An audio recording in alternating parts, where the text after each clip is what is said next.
The council chamber was enormous, stretching far beyond what the human mind could fully take in. A glowing dome arched over the assembly, and beneath it, representatives from hundreds of different worlds had gathered. They were not merely diplomats. They were the most powerful and ancient beings in the galaxy, each representing a civilization that had mastered space in ways humans could barely imagine. Light shimmered from their bodies, or in some cases, from the complex machinery that sustained their forms. Their eyes, or equivalents of eyes, were fixed on a single podium at the center, where a human representative stood quietly. Humans had been attending these meetings for decades now, ever since they first managed to leave their solar system with functional interstellar ships. At first, the other species had been curious and cautious, testing humanity's abilities and intentions. Over time, humans had shown ingenuity, courage, and a tendency to act unpredictably. That unpredictability had caused concern among the older species, who believed that long experience and careful calculation were the only paths to survival in the galaxy dot. And today, that concern had reached its peak. The leader of the council, a towering being made of liquid light, spoke first. Its voice was not sound, but a series of waves that resonated directly inside the minds of everyone present. The Council has reached a decision regarding humanity's participation in interstellar affairs, it began. Its form pulsed slightly, as if to emphasize the gravity of its words. Humanity is to be excluded from all galactic treaties, alliances, and councils effective immediately. Their actions have proven unpredictable, dangerous, and detrimental to the balance we have maintained for millennia. A murmur ran through the chamber. Many of the younger species looked shocked. Some of the elder members appeared almost indifferent. The human representative, standing at the center, did not react outwardly. He had prepared for this moment, but no preparation could make it feel less like a punch to the chest. Humans had fought hard to earn a place at this table, and now, just like that, it was being taken away. What exactly did we do wrong? A voice echoed in the chamber, not from the human representative, but from a nearby member species with crystalline skin that glowed faintly. They explored uncharted systems. They made contact with species unknown to us. They experimented with technologies we have only theorized. Are these crimes, or are they progress? The council leader's light pulsed again. Progress must be guided. Humanity has consistently acted without restraint, without counsel, and without regard for consequences. Their presence endangers not only themselves, but every member of this council. They cannot be trusted. A human observer sitting behind the podium could feel the tension in the room. Other species were whispering among themselves, their phones flickering in subtle signals of confusion and debate. The air was thick with the kind of quiet that comes before an irreversible action. Humans were used to debates and disagreements back on Earth. Diplomacy often involved negotiation, compromise, and discussion. But here, in the vast chamber where cosmic decisions were made, discussion felt meaningless. The human representative opened his mouth, but no words came out. Everything he had wanted to say, to remind them of humanity's achievements, their unity, their willingness to cooperate, was suddenly swallowed by the enormity of the moment. Instead, he simply stood there, steady and calm. Perhaps he had learned that sometimes dignity in silence could speak louder than arguments. The council's decision was final. The announcement echoed in the chamber in ways humans couldn't even fully describe. It was not just a political decision. It was a sentence. Humanity was being cast out, forced to live without the support, guidance, or recognition of the most powerful beings in the galaxy. It was a statement. Humans were too dangerous to join the greater family of interstellar civilizations.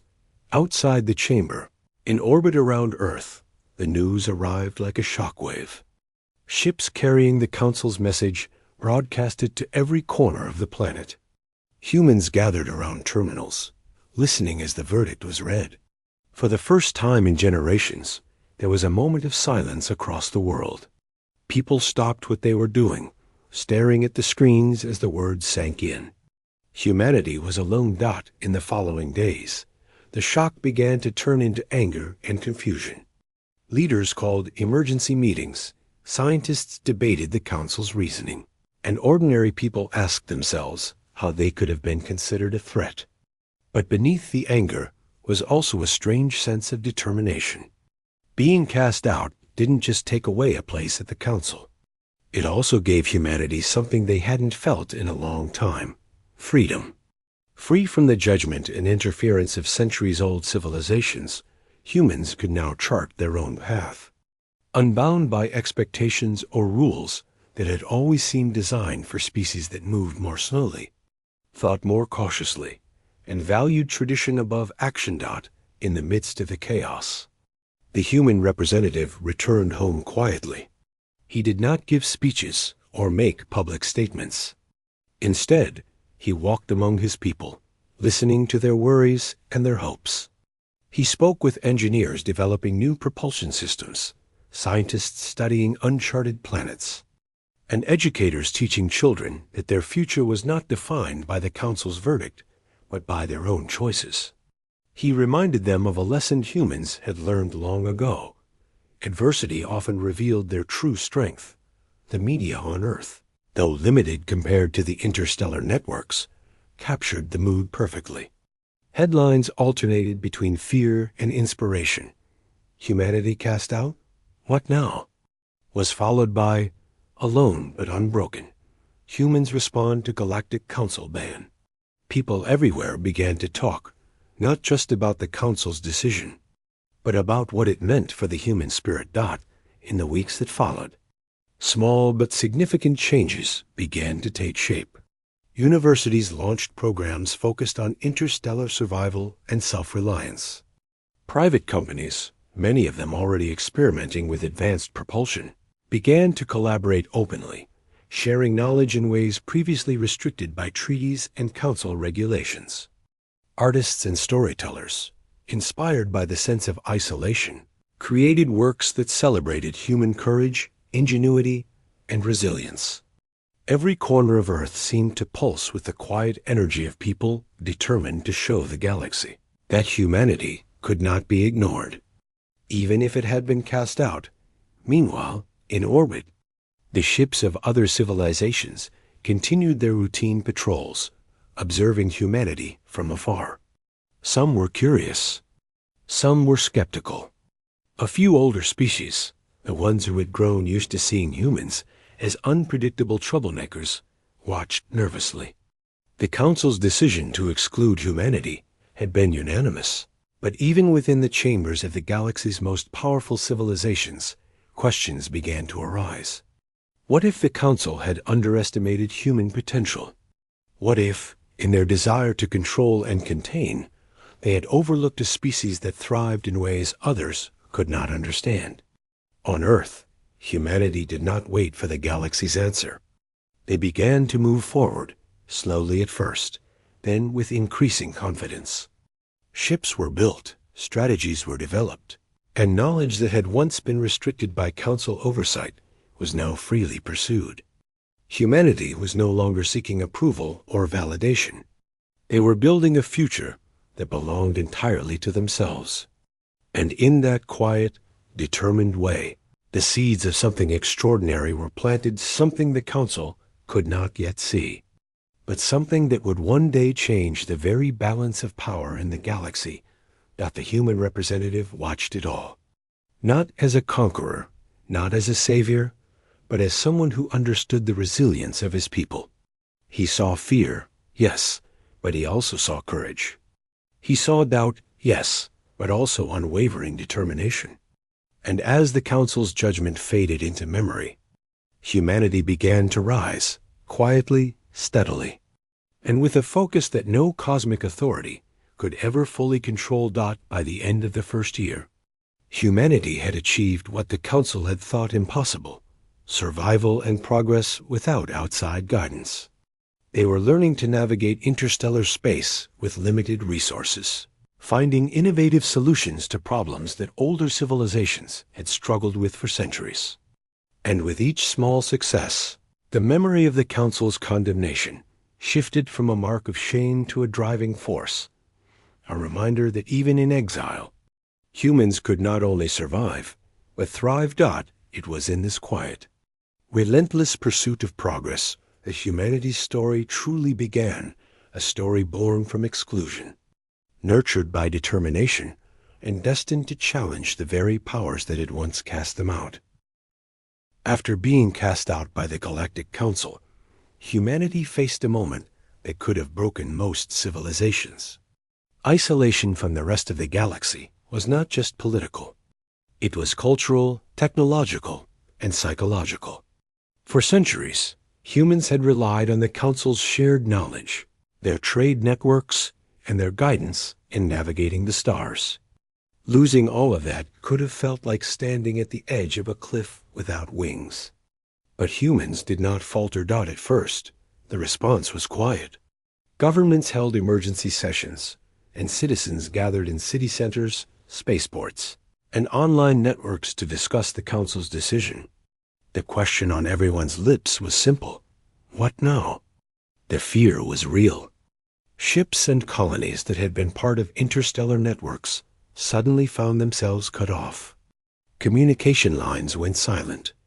Supply chains that once depended on alien technology collapsed overnight. But instead of despair, something remarkable happened. Humans began to look inward to themselves for solutions. Engineers and scientists who had once worked under strict Council guidelines started sharing ideas openly. Knowledge that had been siloed in research labs or restricted by regulations suddenly became free for everyone. Universities held workshops on advanced propulsion systems, artificial intelligence, and energy management. Ordinary people who had never imagined themselves as innovators started contributing in small but significant ways.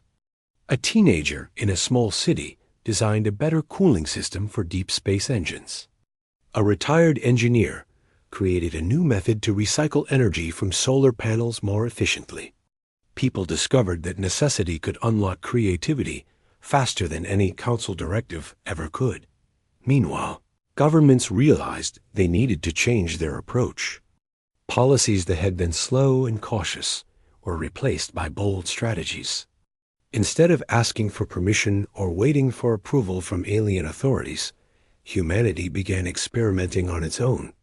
Small colonies on nearby planets were upgraded with independent energy grids, water recycling systems, and self-sustaining agriculture.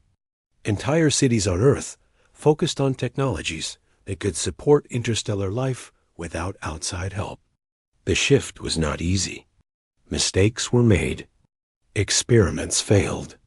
Some ventures collapsed under the weight of ambition. But failure did not stop humans. It fueled them. Every setback became a lesson.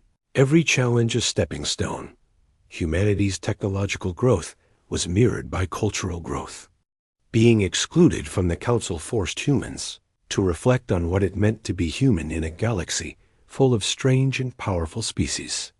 Artists, writers, and filmmakers began imagining futures where humans were no longer small players in a vast cosmic community, but leaders in their own right. Music, literature, and visual art became tools for unity, reminding people that their strength came not just from machines or ships, but from the human spirit itself. In classrooms and forums, children and adults debated ethics, strategy, and philosophy. The question shifted from, "Why did the Council cast us out?" to, "What will we become on our own?" At the same time, humans turned their attention to the stars. Without access to the Council's charts and protected routes, explorers had to chart unknown regions using limited data. It was dangerous work. Ships were lost, and crews faced extreme conditions. But each mission returned with valuable discoveries, new planets, resources, and opportunities that the Council had never thought worth exploring. Humans learned to navigate with ingenuity rather than relying on inherited instructions. They adapted to the cold void, to radiation storms, and to unpredictable gravitational anomalies. Slowly, they began to create a map of the galaxy on their own terms, a map that belonged entirely to them. Trade and economy also transformed. Previously, humanity had depended on the Council's network to import rare elements and exotic technologies. With that access gone, humans developed alternative methods. They mined asteroids with robotic fleets designed and built on Earth. They refined elements using processes that were slower but more efficient. They even discovered ways to generate energy from cosmic phenomena that older species had overlooked. Entire industries were born from necessity, and the economy shifted from dependency to self-sufficiency. Profits were no longer just numbers on a ledger. They became a measure of survival, innovation, and resilience. Even on the political stage, humanity began to demonstrate a unique kind of strength. Without the Council dictating terms or enforcing rules, humans had to govern themselves in a way that was both effective and fair. Local governments experimented with new systems of representation and cooperation. Global committees coordinated interplanetary projects. Decision-making became more transparent, more accountable, and more focused on results. Humans discovered that their greatest advantage was not in technology or firepower, but in their ability to adapt, to unite, and to act decisively in ways that other species could not. Despite these achievements, there were moments of doubt. Some wondered if the Council's judgment was right. Perhaps humans truly were reckless, too ambitious, and too unpredictable. The older species' warnings echoed in the minds of many. But instead of fear controlling their actions, humans used those doubts to fuel determination. They began documenting every success and failure, every experiment, and every discovery. Slowly, a record emerged, a story of survival, ingenuity, and growth that was distinctly human. This record would become proof, should humanity ever need it, that being cast out had not destroyed them, but had made them stronger. The world watched as humans began to collaborate in ways that were unprecedented. Scientists worked with engineers, engineers with pilots, pilots with farmers. Information flowed freely, ideas were tested quickly, and progress accelerated. Entire cities experimented with new energy systems, new transportation methods, and new food production techniques. Colonies on nearby planets were upgraded to operate independently, capable of surviving without supplies from Earth or guidance from the Council. Humans had turned isolation into an advantage, discovering that necessity could drive creativity faster than any Council supervision ever could. Meanwhile, the other species of the galaxy began to take notice. Some watched quietly, impressed by the speed and efficiency of human innovation. Others remained skeptical, expecting failure. But there was no denying that humanity was changing. Ships were faster, energy systems more advanced, and communication networks more efficient.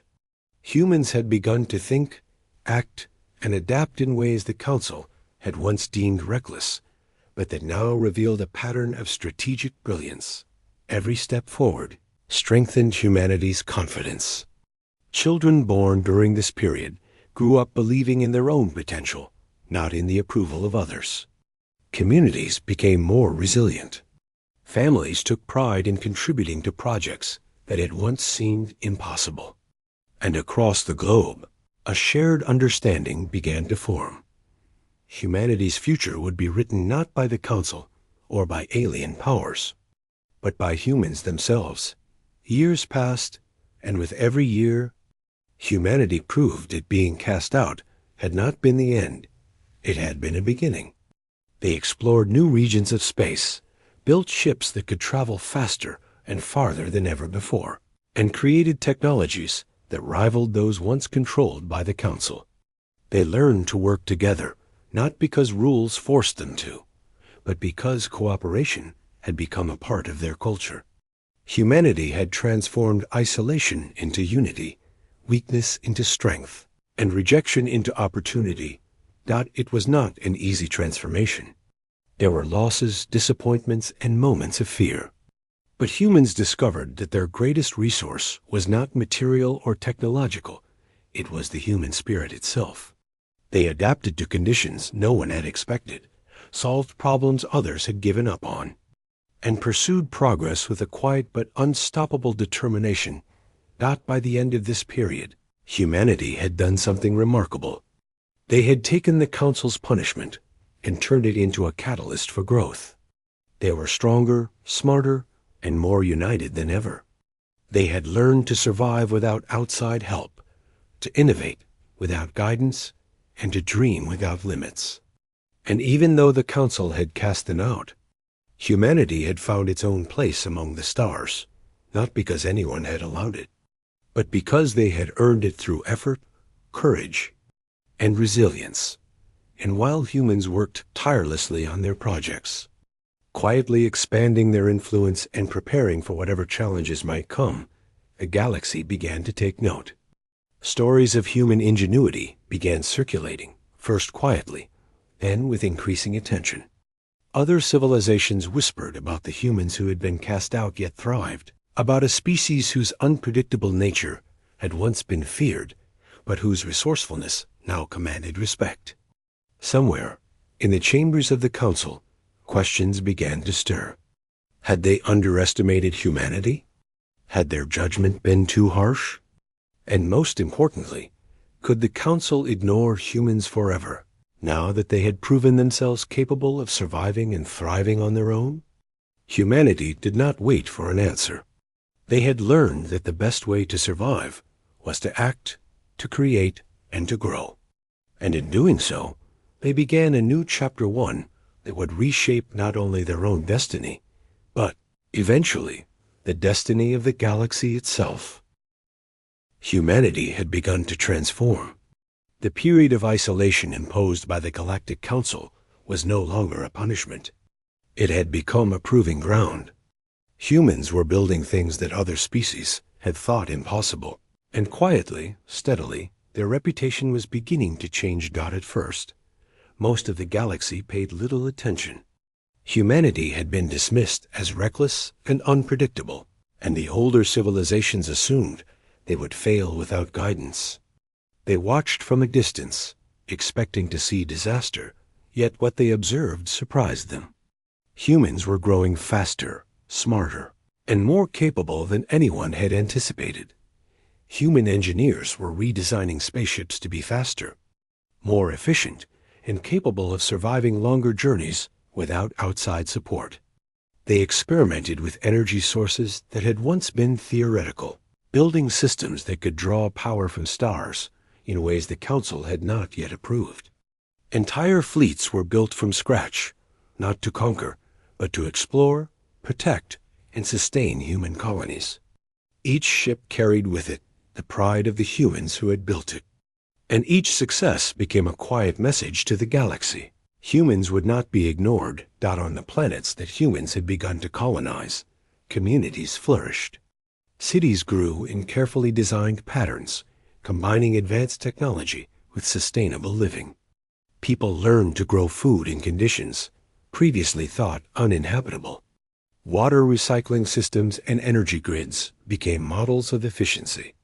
Humans developed new ways of communicating over vast distances, linking colonies and Earth together, as though they were one giant organism.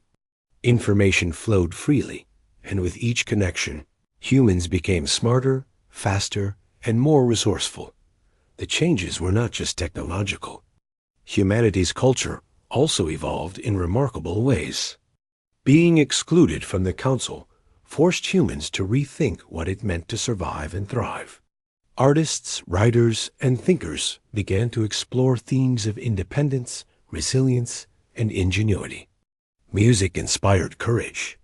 Literature told stories of ordinary people accomplishing extraordinary things.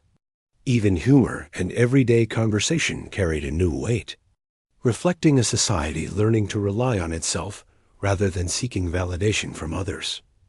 This period also revealed something unique about humans, their ability to work together. While other species had relied on rigid hierarchies, humans embraced collaboration in unexpected ways. Scientists worked with farmers, engineers with teachers, pilots with miners. Knowledge was shared freely, mistakes were analyzed collectively, and successes were celebrated by everyone. Humans discovered that unity, more than strength or technology, was their greatest advantage. As humans advanced, the galaxy began to take notice. Scouts and travelers reported sightings of human fleets moving through previously uncharted space. Some civilizations watched cautiously, afraid of humans' potential. Others were curious, wondering how a species once dismissed as reckless could now operate so efficiently and independently. The stories that circulated were often whispered at first, small notes of surprise and intrigue. But gradually they grew into a quiet recognition. Humans were becoming a power to be reckoned with. Humans themselves did not seek fame or recognition. Their focus remained on survival, innovation, and exploration. They were driven by a desire to create a future that was their own. Colonies expanded into new star systems, each carefully selected to provide resources and opportunities. Exploration missions mapped unknown territories. Scientists tested new methods of travel and communication, learning from each success and failure.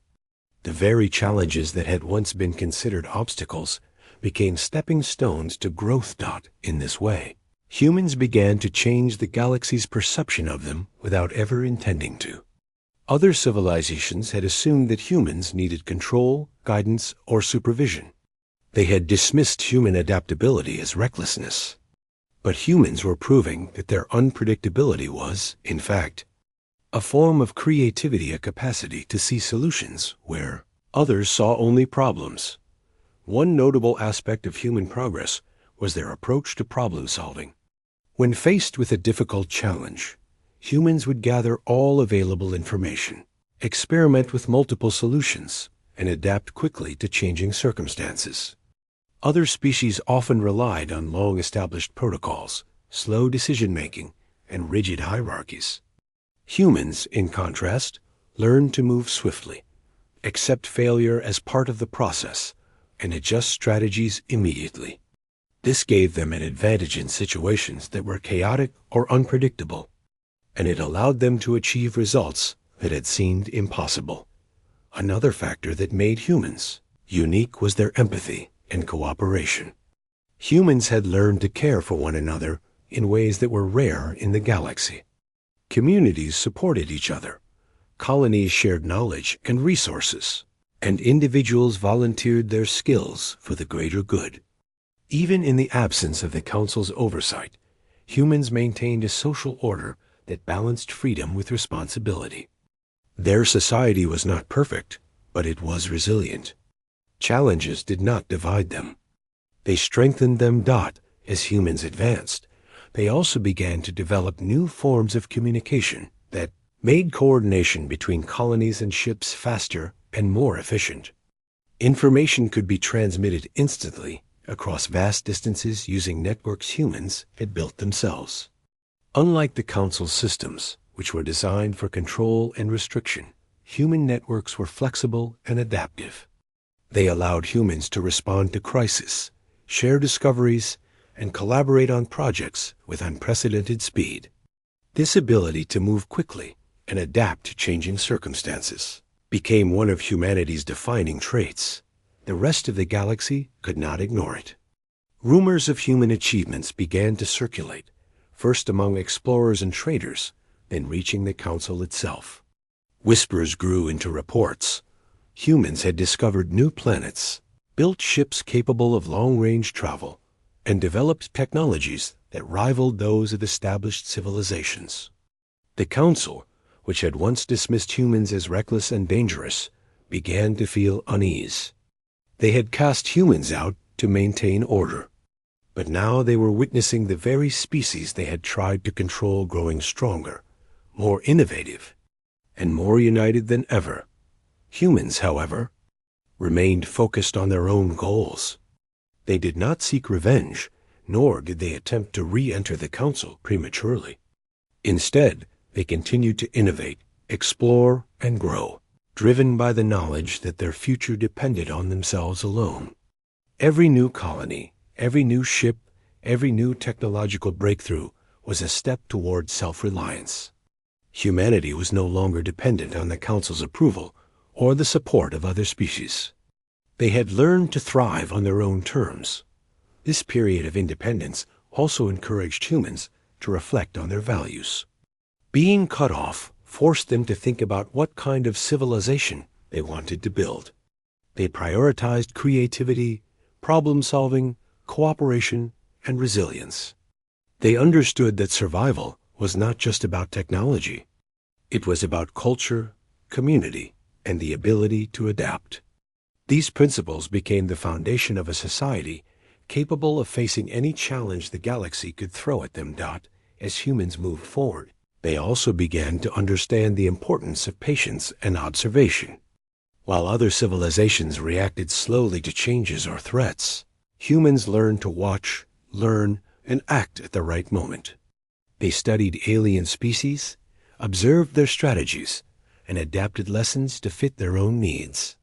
This careful observation, combined with their ability to innovate and cooperate, allowed humans to gain advantages that few other civilizations could achieve. By now, humanity had transformed in ways that no one could have predicted. They had turned exclusion into opportunity, isolation into innovation, and punishment into progress. Their ships moved farther, their colonies grew stronger, and their knowledge expanded rapidly.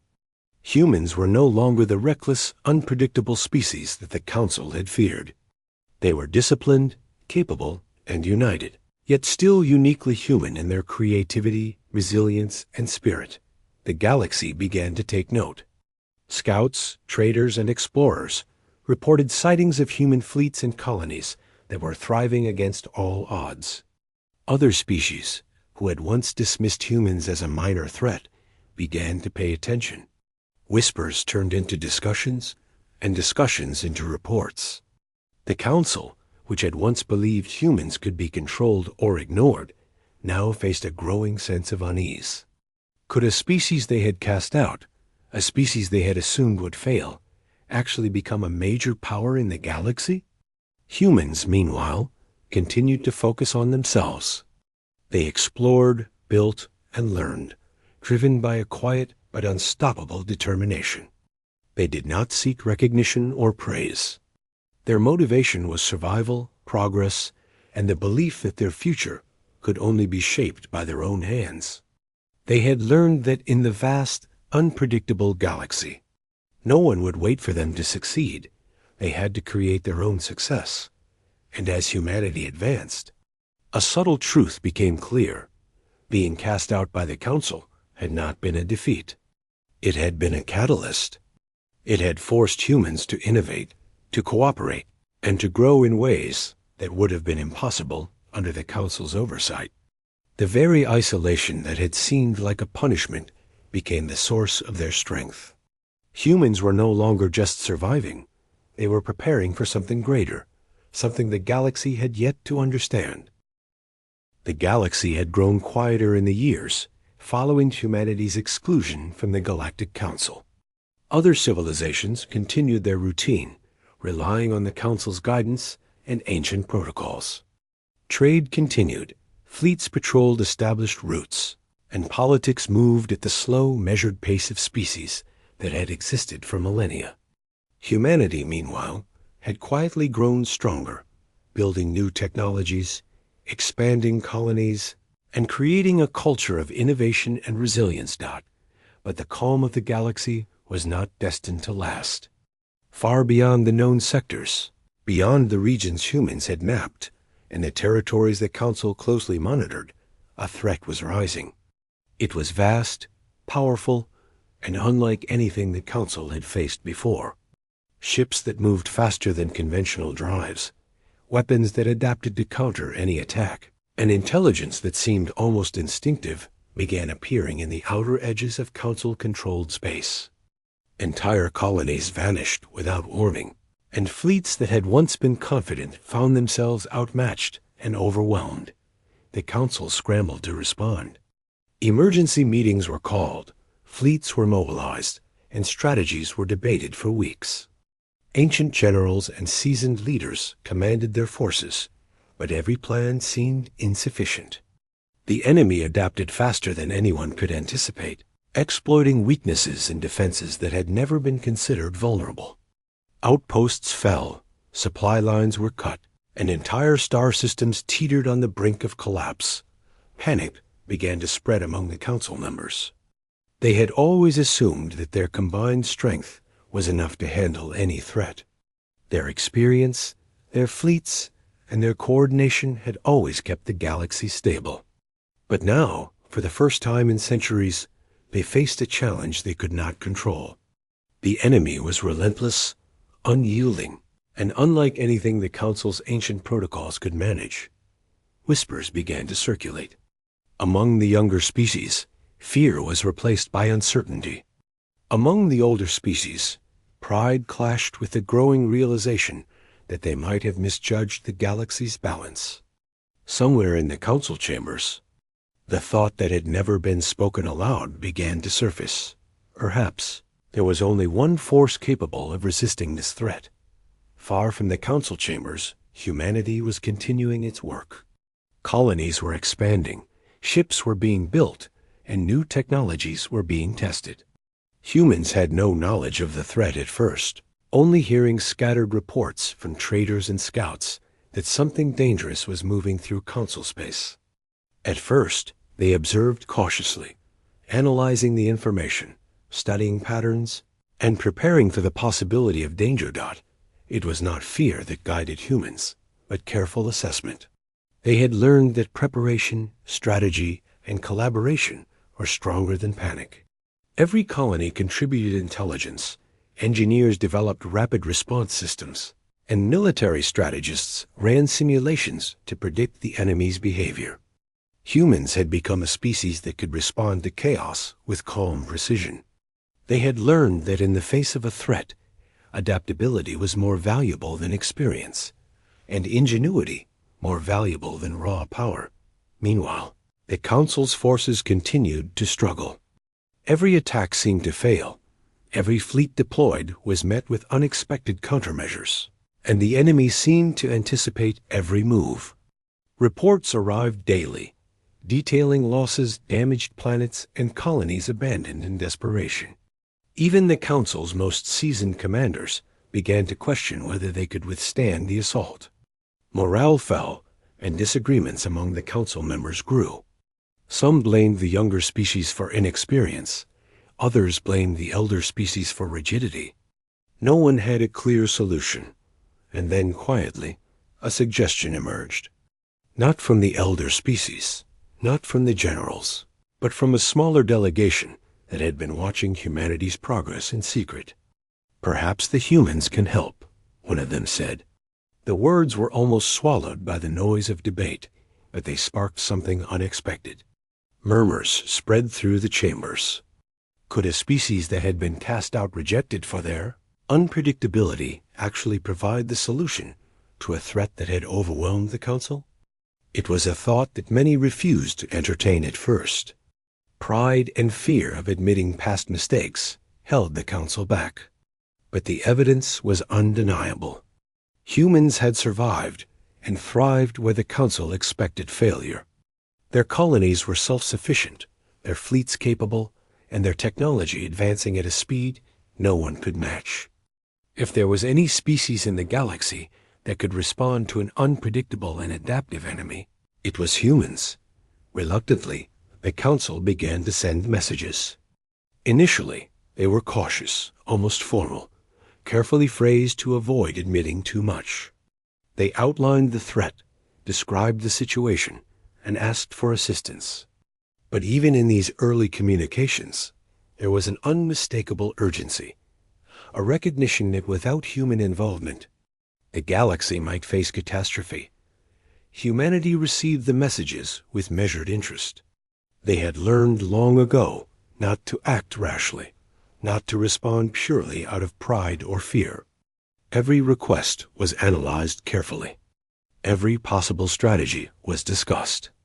Humans understood the Council's desperation, but they also understood their own strength and independence.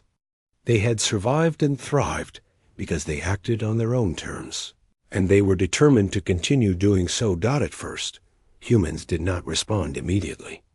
Instead, they observed. Scouts were sent to gather intelligence. Fleets were prepared. Colonies worked to ensure that resources were ready for rapid deployment if needed.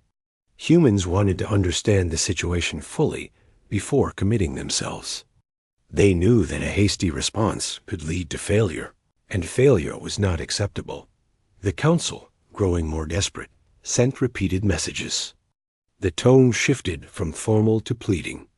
For the first time, they admitted what they had never admitted before. They had made a mistake in casting humanity out. The species they had dismissed as reckless and dangerous was now perhaps the only hope for survival. The admission was humbling, even for the oldest members of the Council. Pride clashed with necessity, and many found themselves questioning their previous judgments. Finally, humanity responded. But their response was not angry, not vengeful. It was measured, calm, and deliberate. They acknowledged the Council's request, outlined the conditions under which they could provide assistance, and began to prepare for action. Every fleet, every colony, and every unit worked together with precision. Humans had learned to turn patience and observation into power, and now they were applying that skill in a way that the galaxy had not seen before. As humans mobilized, other species began to realize something important. The very traits that the Council had once feared humans' adaptability, creativity, and unpredictability were exactly what made them capable of facing the threat. Where other civilizations had relied on rigid rules and slow responses, humans could innovate, adapt, and act decisively. It was a realization that was both awe-inspiring and unsettling for the Council. The first human fleets moved quietly through space. Their technology advanced, but not ostentatious. Ships traveled in coordinated formations, each with specialized roles and communication systems that allowed them to respond to changing conditions instantly. Colonies prepared rapid deployment teams capable of building supply stations, repairing ships, and establishing defenses in newly threatened regions. Humans were not acting as conquerors or rulers. They were acting as problem solvers, using their unique strengths to confront a crisis that others could not. Meanwhile, within the Council, debate continued. Some members insisted that humans could not be trusted, that their help came with risk. Others argued that the situation left no choice. Every day that the Council delayed, the enemy advanced, and human assistance became increasingly critical. Pride, fear, and necessity collided in the chambers, creating tension that was almost as dangerous as the threat itself. As humans approached the areas of conflict, their presence began to have an immediate effect. Scouts identified enemy movements, engineers developed countermeasures, and pilots executed maneuvers that other species had never considered. Humans adapted quickly, learning from each encounter, modifying strategies in real time, and coordinating efforts across fleets and colonies. The difference was clear. Humans were not just participating, they were leading. Even the enemy, relentless and adaptive as it was, began to encounter resistance it had not anticipated. Human strategies combined creativity, speed, and coordination in ways that the Council had assumed impossible. Colonies once abandoned were stabilized. Supply lines were reopened. Fleets that had been overwhelmed found support and coordination that allowed them to fight back. Slowly, system by system, humans began turning the tide. The Council, witnessing these successes, was forced to admit what they had long denied. Humanity, the species they had cast out for being unpredictable and dangerous, was now the galaxy's strongest defense against a threat that could have destroyed them all. Pride, fear, and previous judgments fell away, replaced by urgent recognition and reluctant respect. Humans themselves remained focused on the task. They did not celebrate victories or dwell on past injustices. Their attention was on solving problems, protecting lives, and ensuring that every action contributed to the larger goal. Every fleet, every colony, and every individual understood their role. The discipline, uni. The Galactic Council had reached a point of desperation. Their fleets were struggling, colonies were on the brink of collapse, and the enemy continued to advance with a speed and intelligence that left the Council's best strategists baffled. Every plan seemed insufficient, every effort failed to contain the threat. And then, reluctantly, they made the decision they had avoided for decades. They had to turn back to humanity. The message sent to Earth was unlike anything the Council had ever issued before. It was formal in words, but desperate in tone. It acknowledged the Council's mistake in casting humanity out and admitted that their exclusion had been driven by fear of human unpredictability rather than any genuine threat. For the first time, the Council publicly confessed what had never been said aloud. Humanity was needed. They were the galaxy's best hope. Across Earth and the colonies, the message was received with a mixture of curiosity and caution. Humans had anticipated that the Council might eventually recognize their strength, but the tone of the request carried an intensity that surprised even the most experienced leaders. The Council was not asking, they were pleading. And yet, humans did not rush to respond.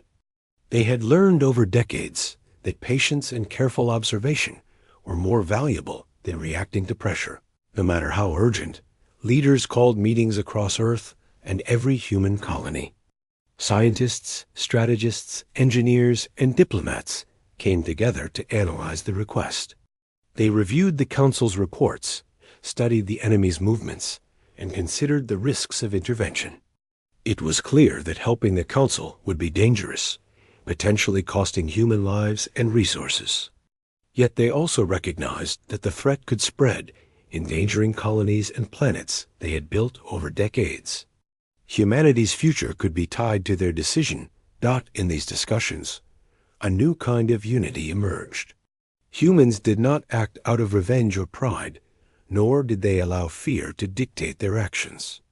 Instead, they evaluated the situation with clarity, focusing on what was necessary, what was possible, and what would ensure the survival of humanity and the stability of the galaxy. For the first time, humanity was being approached not as a minor or reckless species, but as a partner, though one that would not be rushed or pressured. After careful deliberation, humanity responded.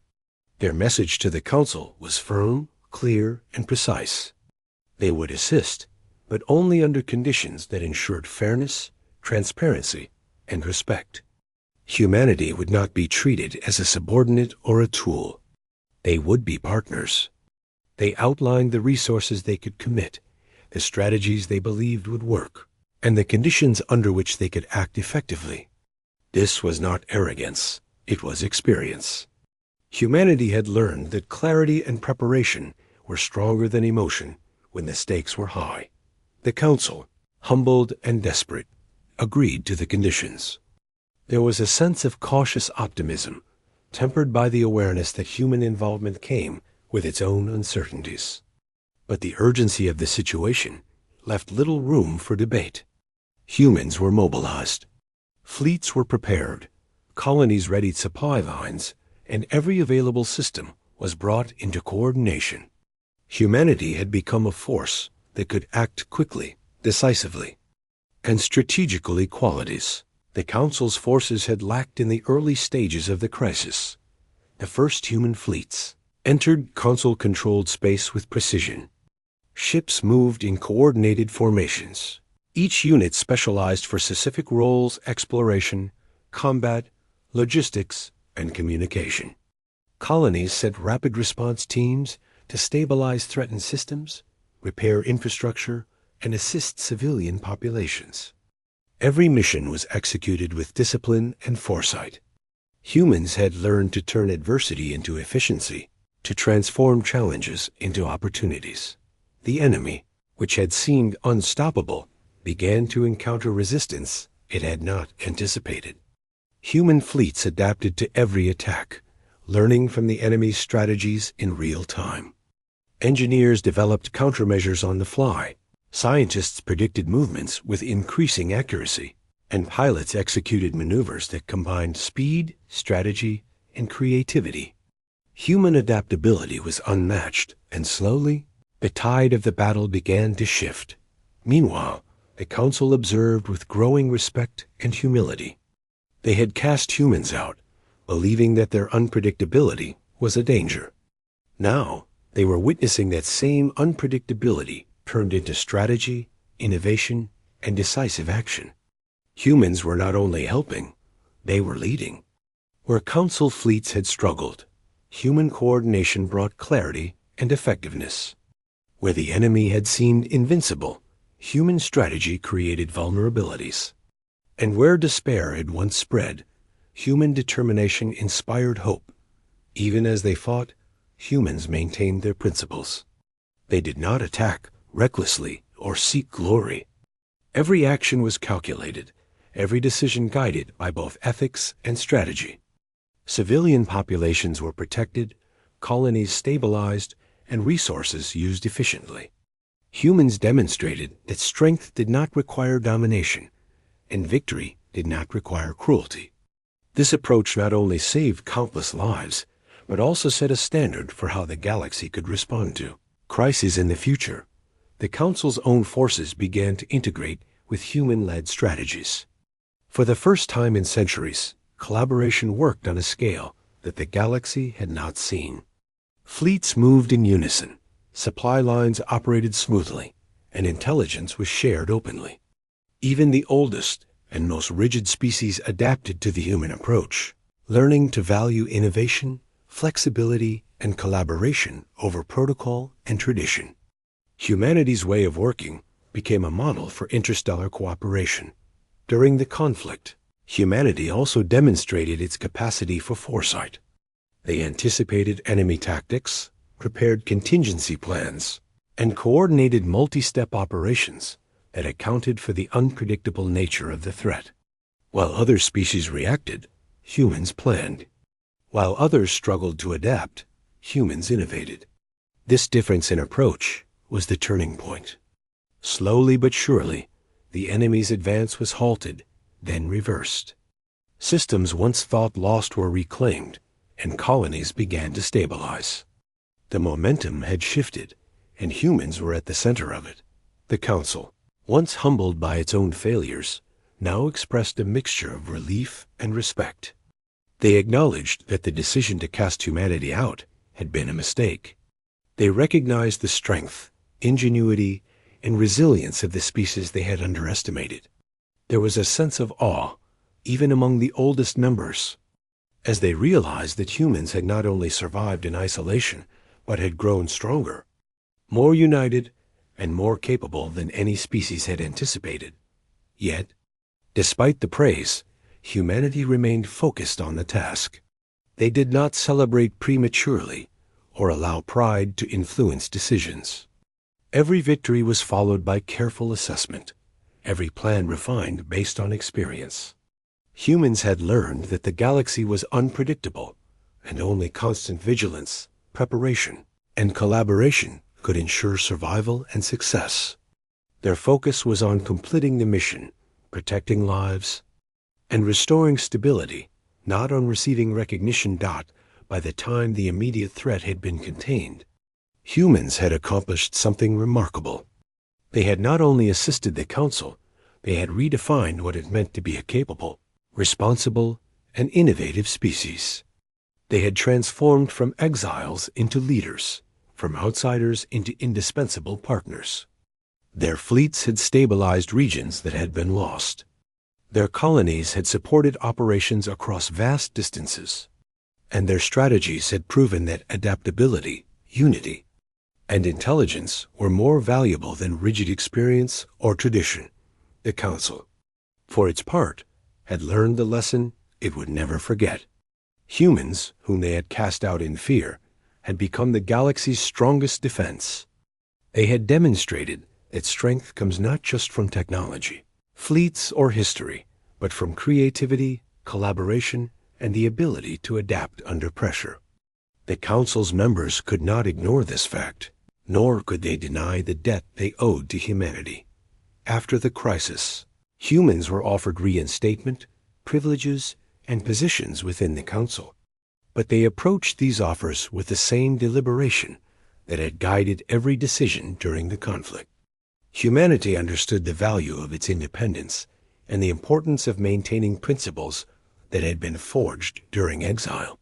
They would return, but only under conditions that ensured equality, transparency, and respect. They would not repeat the mistakes of the past, nor would they allow their strength to be taken for granted. And so, humanity's response to the Council's plea was measured, wise, and deliberate. They had shown that exile had not weakened them. It had prepared them. They had proven that independence, unity, and innovation were not just survival tools, but the keys to leadership and influence in the galaxy. And as they prepared to re-enter the Council's affairs, it became clear to all, the species they had once dismissed as reckless and dangerous had become one of the most capable and respected in the galaxy. For humanity, this was not just a victory in a single conflict. It was the culmination of decades of growth, adaptation, and determination. Being cast out had forced them to discover what they were truly capable of. It had tested their resilience, their ingenuity, and their unity. And in rising to meet that challenge, humans had become something greater than even the Council had imagined. A species that could shape its own destiny, defend its own interests, and